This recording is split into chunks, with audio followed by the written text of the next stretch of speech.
Biftu jireenya koo Dubree Maariyaamii Adaraadha koo na biratti argami. Biftu jireenya koo Dubree Maariyaamii Adaraadha koo na biratti argami. Biftu jireenya koo Dubree Maariyaamii Adaraadha koo na biratti argami. Biftu jireenya koo Dubree Maariyaamii Adaraadha koo na biratti argami.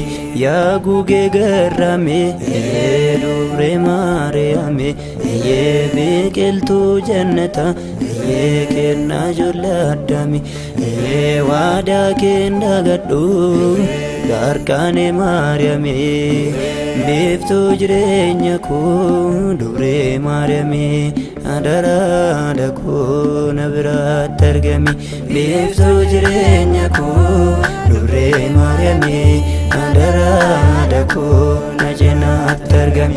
Saabala keen fayyee yaaddoon obbaafadhe gaaffii keessa kooti hunda sitti madde oogdii kee dhaabbadhe badhaasa argadhe kukkellash Maariyaam harmeesin argadhe. Biftu jireenya koo Dubree Maariyaamii Adaraadha koo na biratti argami. Biftu jireenya koo Dubree Maariyaamii Adaraadha koo na biratti argami. Guyyaa gaaf jimaataa keessa kooti yaadata naaf isaadha kooti Maariyaamaati goofta. Yaa badhaasa addunyaa yaa waadaa haaraa Gisheenin kan jirtu fannoo kee bira. Biftu jireenya koo Dubree Maariyaamii Adaraadha koo na biratti argami. Biftu jireenya koo Dubree Maariyaamii Adaraadha koo na biratti argami. Biqiltuu Phaaxoosii laalistee argamte nyaata ergamoota dammas kan jedhamte dubartoota keessa ati kan filatamte yaada abbaa keessatti duraan kan yaadamte. Biftu jireenya koo Dubree Maariyaamii Adaraadha koo na biratti argami. Biftu jireenya koo Dubree Maariyaamii Adaraadha koo na biratti argami. Tulluu Libaanosii tulluu eebbifame Dubree Maariyaamiitu irratti nuuf kenname.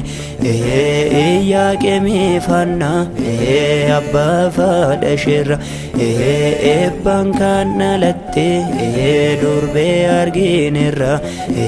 Biftu jireenya koo Dubree Maariyaamii Adaraadha koo na biratti argami. Biftu jireenya koo Dubree Maariyaamii Adaraadha koo na biratti argami. Waadaa guddaa qabda kennaa ilmaa keerra dhagaa tokko keessa jaartee mana keellee ijoollee kee hundatu waammata maqaa kee. Adaadhi Maariyaamii naaf laadhu eebba kee. Biftu jireenya koo Dubree Maariyaamii Adaraadha koo na biratti argami. Biftu jireenya koo Dubree Maariyaamii Adaraadha koo na biratti argami. Ulee Musee tati dildila ce'umsaa kanaaf dhaloonni hunduu durbee si leellisa. Deessee kan mul'iste fayyisaa ilma namaa. Dubree Maariyaamii kanaaf si waammanna. Biftu jireenya koo Dubree Maariyaamii Adamaanu'eel na biratti argami. Biftu jireenya koo Dubree Maariyaamii Adamaanu'eel na biratti argami. Biiftuu jireenya koo dubree maariyamee haadha Amaanu'eel na biratti argami. Biiftuu jireenya koo dubree maariyamee haadha Amaanu'eel na biratti argami.